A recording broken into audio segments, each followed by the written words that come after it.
E aí, pessoal, terceirão, tudo jóia? Olha aí, ó, mais uma aula. Continuação da aula da semana passada. Veja que o assunto vai ser o mesmo, olha só. Certo? Matemática 5, uma aula nova, mas com assunto velho. Olha só. Nós vimos na semana passada a lei do seno, a lei dos cossenos e o teorema das áreas. Eu disse que a gente ia deixar para agora. Então, foi o que ficou, tá bom? Então, eu coloquei aqui em destaque o teorema das áreas, porque nós vamos conversar mais sobre esse assunto e esses dois nós vamos rever nas questões, tá? Observando que esses aqui, ó, que eu coloquei até como um aprofundamento, são mais importantes, mas como isso aqui existe, pode ser cobrado mais cedo ou mais tarde, então vamos ver, tá bom? Beleza? Então, olha só. Teorema das áreas. Eu coloquei das áreas aqui no plural porque a gente vai ver dois teoremas, mas esse é o mais importante. Ó. A área de um triângulo qualquer é igual ao semiproduto das medidas dos dois lados pelo seno do ângulo que elas formam entre si. Traduzindo, você pode calcular a área de um triângulo por várias fórmulas, nós já vimos isso em mais de uma aula, e uma delas é essa daqui, usando a trigonometria. O que é que eu preciso? Eu preciso ter dois lados conhecidos e um ângulo entre esses dois lados. Então, o que é que eu vou fazer? Eu vou pegar esses dois lados, multiplico, divido por 2 e multiplico pelo seno do ângulo entre eles. Por exemplo, digamos que aqui seja A vezes B, dividido por 2 vezes o seno desse ângulo. Ó, seno de alfa. Ou pode ser B vezes C, vezes o seno de θ. Ou pode ser tudo dividido por 2. C vezes A com esse seno aqui, o seno do ângulo beta.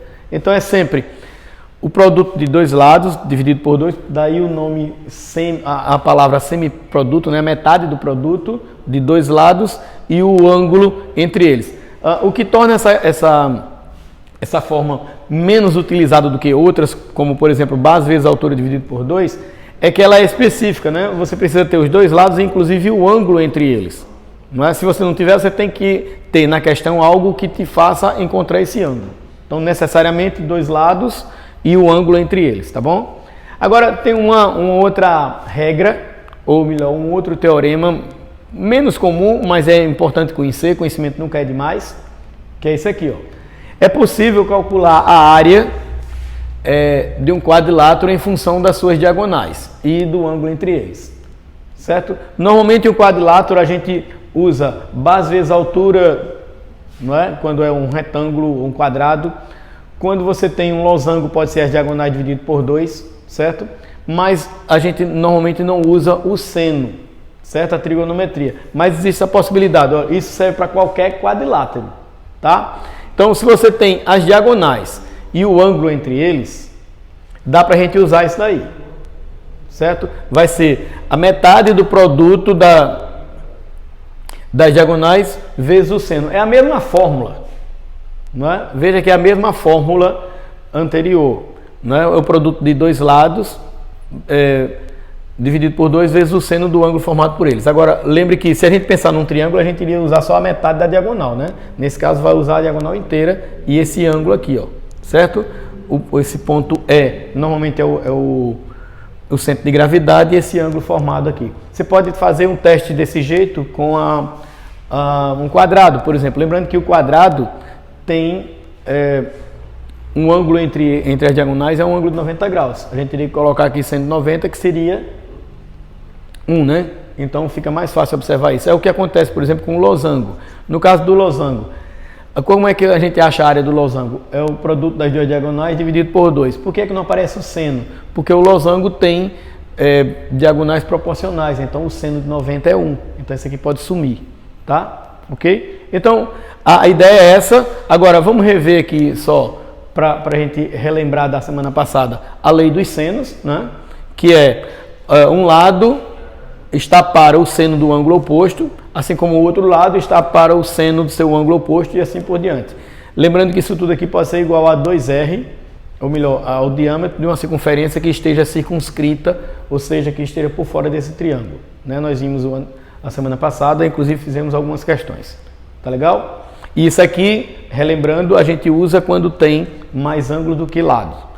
E a lei dos cossenos, que é até mais utilizada, não é? Ela é muito mais trabalhosa, é uma fórmula maior, mas é mais utilizada, que é um lado ao quadrado é sempre igual à soma da soma dos quadrados dos outros dois lados, menos 2 vezes o produto desses lados pelo cosseno do ângulo entre eles, certo? Nós vimos isso na semana passada, certo? Vamos só fixar um pouco mais, por isso que eu coloquei ele como aprofundamento, tá joia? Então, vamos para as questões, são rapidinhas, tá? Você tem aí pelo menos umas 2 questões bastante contextualizadas, bem legais, assim, tem uma outra um pouco mais trabalhosa, tá? Mas vamos lá.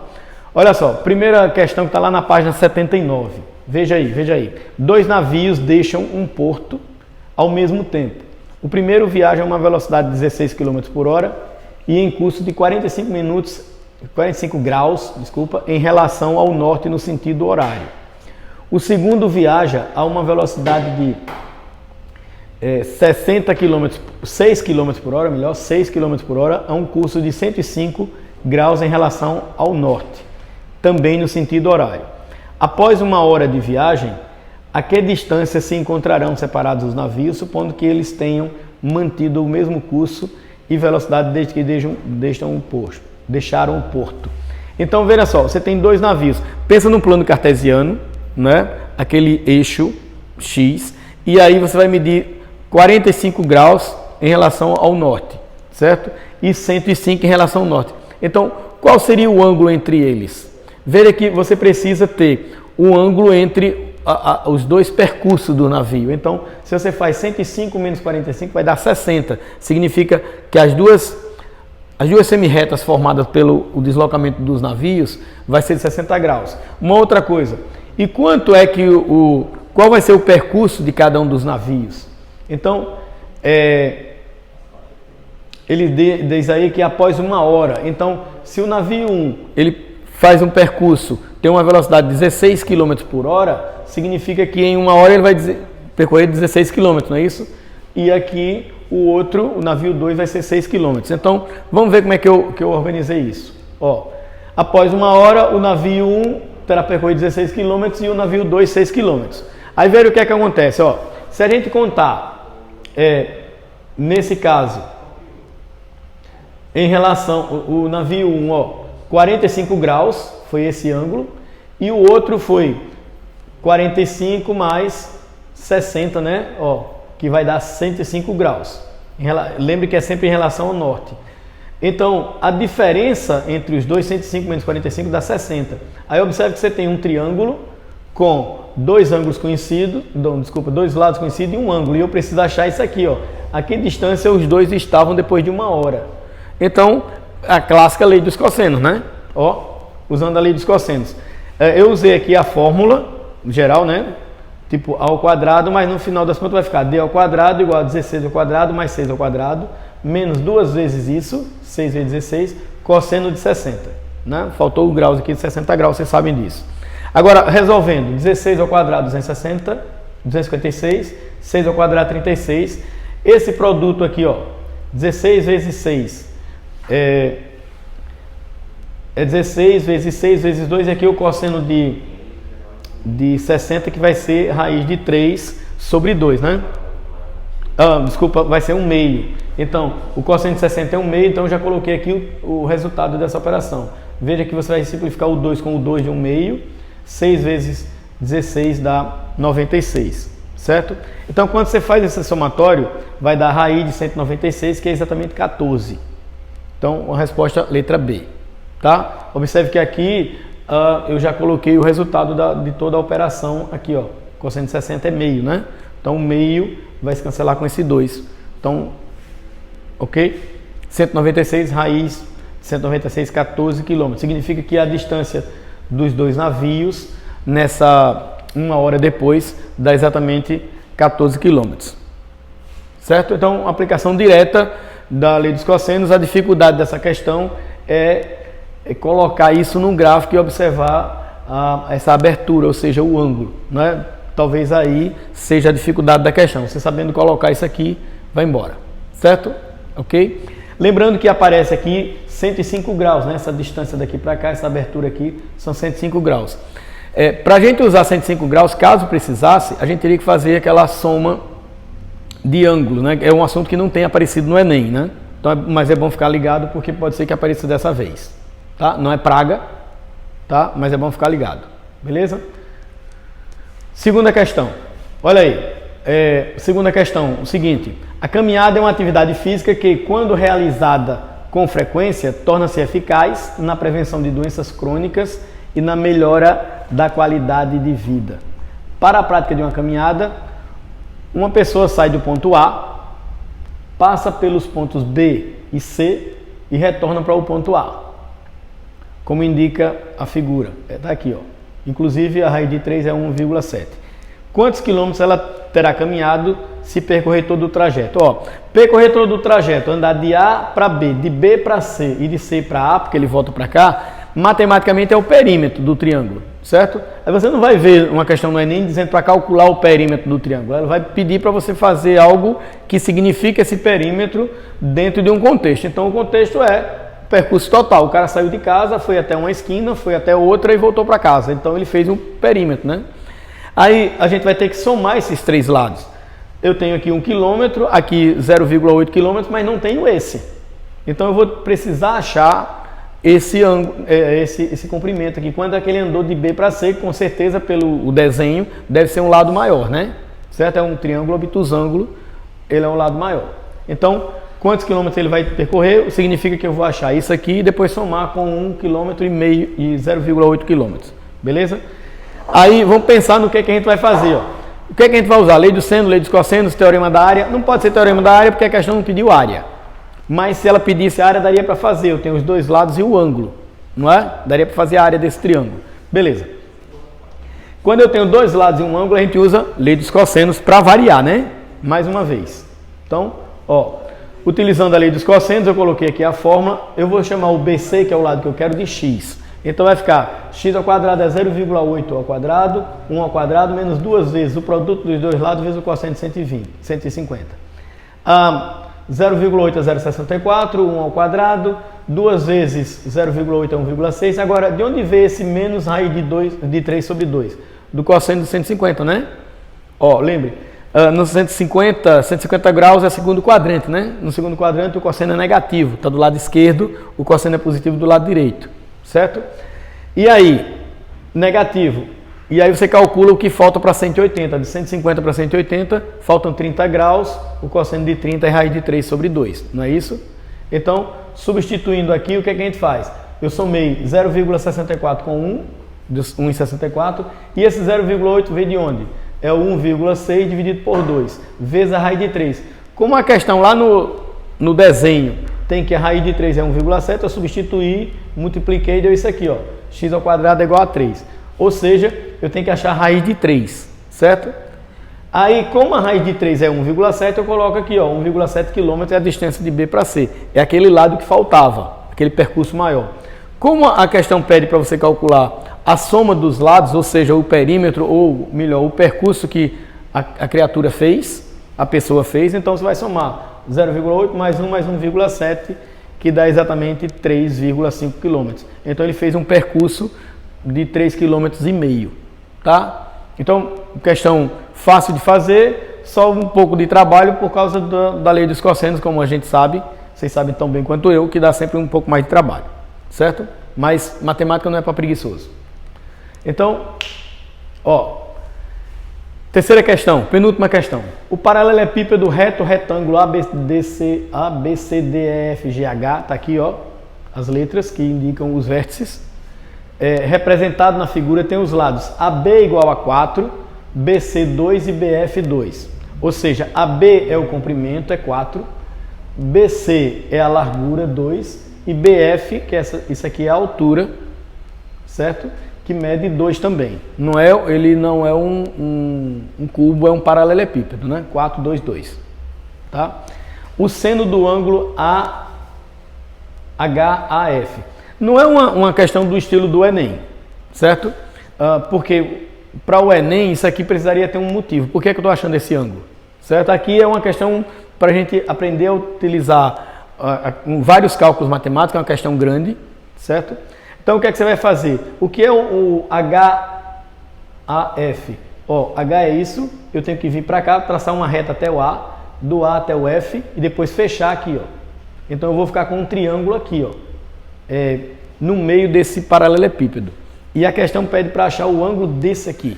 Então, observe que eu tenho que achar o lado AF, tenho que achar o lado FH e tenho que achar o lado AH para montar um triângulo e aí achar esse ângulo, seno. Aí a gente pode pensar na lei dos senos, porque eu vou achar o seno, ou, dependendo do que a gente tem, calcular o cosseno pela lei dos cossenos e depois voltar para o seno usando aquela relação fundamental.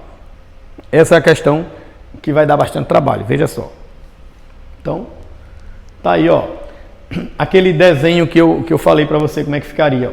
Como eu quero esse ângulo aqui, HAF, eu tenho que fazer isso aqui, ó. Achar essa distância de A para F, que aqui foi chamado de Y, de F para H o Z e de H para A o X. Achando esses três lados, aí eu posso usar a lei dos senos se eu tiver dois ângulos ou tiver pelo menos mais um ângulo e eu não tenho, infelizmente. Aí eu vou ter que usar a lei dos cossenos para achar o cosseno desse ângulo e depois a gente acha o seno por tabela, não é? Certo? Beleza? Então tá aqui a figura. Aí observe o seguinte, como é que eu vou achar, por exemplo, o Y? Ó, observe esse plano aqui, o plano ABFE. Eu tenho um triângulo retângulo aqui, ó, onde uma hipotenusa, um cateto é 4, o outro é 2, falta calcular a hipotenusa. A mesma coisa você vai fazer aqui em cima, certo? E aqui do lado. Uma ideia, o Y e o Z vão ser iguais, porque aqui é 4 por 2, isso aqui também vai ser 4 por 2. Então, quando eu achar o Y, eu acho o Z automaticamente. Esse triângulo aqui é um triângulo chamado de isósceles, né? Dois lados iguais. Depois eu acho esse outro. Ok? É mais ou menos isso aqui que a gente vai ver agora. Ó, no triângulo ABF, que é esse triângulo aqui, ó, ABF, a gente vai achar o Y como usando o teorema de Pitágoras, tá? Vamos lá para o teorema do Pita. Ó, y ao quadrado é 4 ao quadrado mais 2 ao quadrado, dá exatamente 20, né? Y ao quadrado é 20. A raiz de 20 não é exata, mas você pode fatorar, então dá 2 raiz de 5. A mesma coisa acontece com o outro triângulo, como eu falei, o valor do Z é igual porque é um triângulo isósceles, certo? Dois lados iguais. Agora, o outro triângulo é HA, que é esse triângulo aqui de trás, ó, é HA, ok? Ele não é esse lado é diferente, é um lado menor, creio, ó, é menor, mas a ideia é a mesma. O teorema de Pitágoras, x ao quadrado é 2 ao quadrado mais 2 ao quadrado, que dá 8, e a raiz de 8 é 2 raiz de 2, né? Não é uma raiz exata. É 4 vezes 2, a raiz de 4, 2 sai exatamente como esse aqui. Bom, aí eu fiquei com os três lados do triângulo e preciso achar aquele ângulo. Tá? A princípio, como eu quero o seno, a princípio a gente pensa em usar a lei dos senos. Mas qual é o problema? Para usar a lei dos senos eu teria que ter um ângulo desse. Se eu soubesse quanto é esse ângulo ou esse aqui, eu poderia utilizar. Mas eu não tenho, nem a questão me dá condições para isso. Certo? Ok? Eu teria que fazer uma pesquisa desses ângulos aqui para depois descobrir. Eu achei melhor fazer o seguinte, apesar de dar mais trabalho, dá muito trabalho, usar a lei dos cossenos. Ó. Pela lei dos cossenos vai ficar z ao quadrado, x ao quadrado mais y ao quadrado, menos 2xy vezes o cosseno do ângulo. Porque quando eu achar o cosseno, eu uso aquela relação fundamental e acho o seno. Foi o que eu fiz. Ó. O z ao quadrado eu já tenho. Ó, isso aqui ao quadrado é 20, então eu nem precisei colocar isso e elevar ao quadrado. O y ao quadrado também e o x. Menos 2 vezes 2 raiz de 2, que é o x, e 2 raiz de 5, que é o y, vezes o cosseno de A. Passou a ser minha incógnita, né? Então, ó, 20 mais 8 dá 28, eu passei para o segundo membro. Aí vai ficar menos 8 igual a menos 8 aqui. Multiplicando por menos 1 ficou, isolando o cosseno, 8 dividido por 8 raiz de 10, que dá exatamente 1 sobre raiz de 10. Esse é o valor do cosseno. Observe que eu sequer racionalizei, que poderia racionalizar, certo? Mas vocês vão observar aqui nas alternativas, você tem uma resposta sem racionalização, então eu preferi deixar assim. Tá legal? Aí, pela relação fundamental, o seno ao quadrado mais o cosseno ao quadrado igual a 1, né? Tá aqui a relação fundamental. Aí eu só substituí o valor do cosseno como 1 sobre raiz de 10, pode ser pelo teorema de Pitágoras também, se você desenhar o triângulo. 1 raiz de 10 ao quadrado dá exatamente 1/10. Aí quando você passa para o segundo membro, fica subtraindo, né? 1 menos 1/10 dá exatamente 9/10, né? É como se você tivesse 10 décimos menos 1/10, dá 9/10. E aí a raiz quadrada de 9 décimos, o que é que vai acontecer? A raiz de 9 é 3 e a raiz de 10 não é exata. Então o resultado, apesar de estar com duas cores diferentes aqui, ó, é 3 sobre a raiz de 10, que é exatamente a letra E.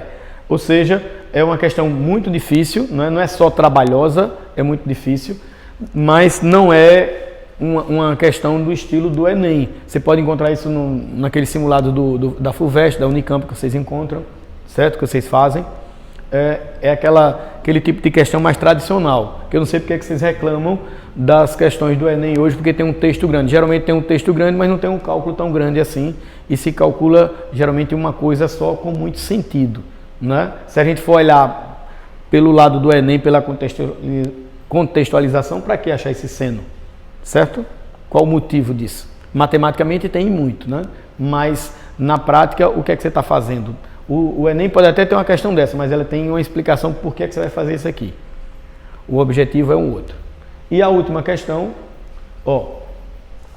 Observa a seguir a ilustração de um pistão e seu esquema no plano. Um pistão não é do motor de um carro, tá legal? Aqui o que a gente chama de cilindro. Bom, aí olha como é que é esse movimento, né? Isso aqui vai girar, tá? Ó, isso aqui vai girar. E essa parte aqui, ele vai para lá e para cá, vai ficar batendo aqui, certo? Ó, a movimentação é exatamente isso aqui. Enquanto ele se movimenta, isso aqui vai abrindo, ou não, vai depender do raio, né? Certo? Aí aqui foi colocado em polegadas um esquema matemático para aquele deslocamento ali, tá certo? Beleza? E vão ser dados alguns valores aqui, veja só, continuando a questão. Ó, o pistão é ligado por meio da haste BC a um disco que gira em torno do centro A. Que é esse aqui, ó. BC é isso, e ele gira em torno desse centro aqui. Tá? Então essa distância aqui vai ser sempre a mesma. Tá ok?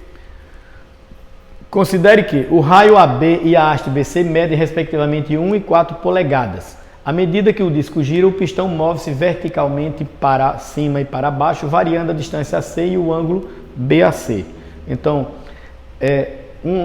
isso aqui é 4, isso aqui é 1, o raio e esse lado vai mudando esse outro, né? Certo? Inclusive vai mudando esse ângulo porque ele vai abrindo para cá.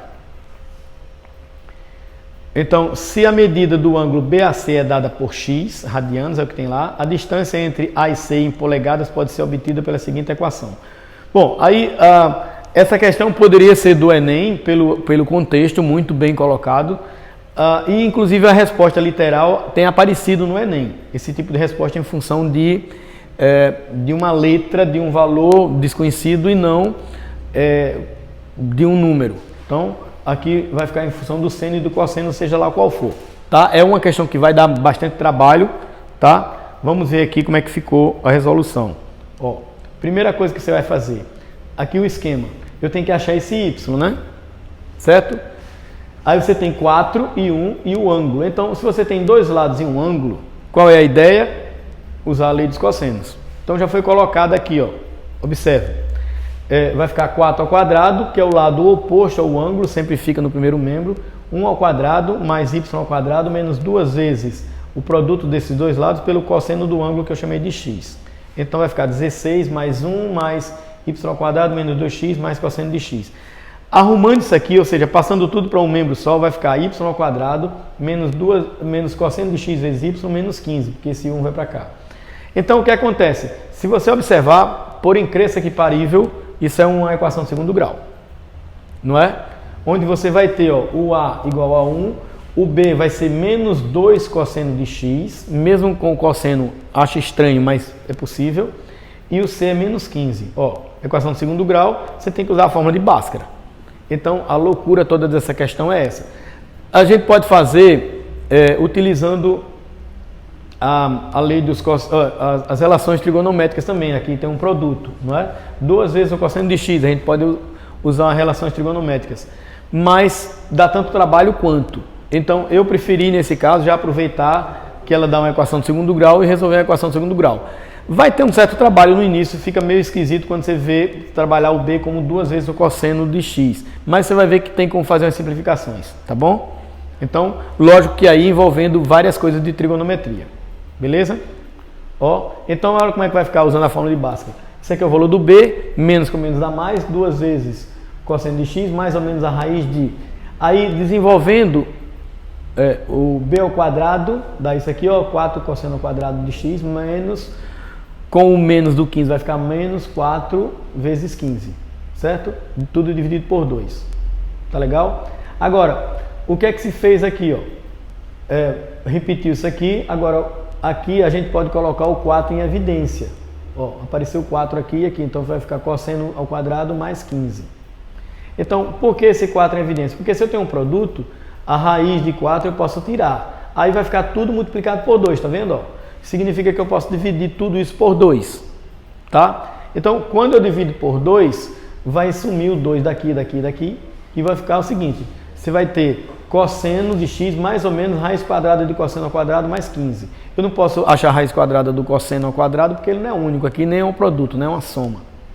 Então, como é uma equação de segundo grau, você vai ter duas respostas, seria o y' e o y duas linhas, ou seja, um com mais e outro com menos, tá?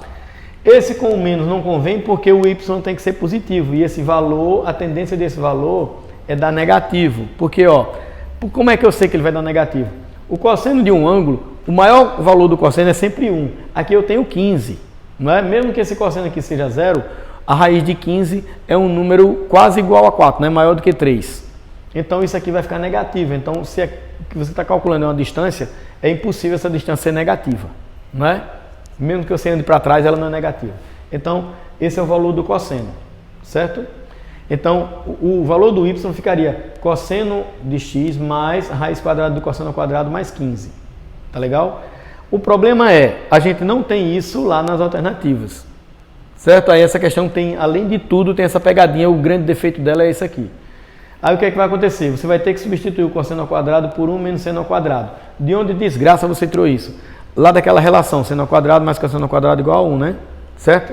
Então quando eu isolo o cosseno vai dar 1 menos seno ao quadrado. Quando você coloca aqui, 1 mais 15 dá 16, não é? E aí você obtém a resposta lá na letra D.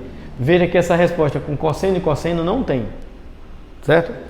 Ó, vamos voltar lá para as alternativas. Ó. As alternativas sempre são assim, ó, seno e cosseno, seno e cosseno, seno e cosseno, não é? Não, cosseno e seno, nunca tem cosseno e cosseno, tá? Por isso que aquela alternativa lá ficou errada. Aí a gente teve que dar um trabalho a mais. O problema é você chegar aqui, olhar para as alternativas e achar que errou tudo. Então lembre que o cosseno ao quadrado sempre pode ser trocado por 1 menos seno ao quadrado. Tá legal? Valeu, terceirão do coração, ó. Por hoje é só. Amanhã a gente faz uma live lá para resolver as questões de matemática 2, beleza? Tchau, até.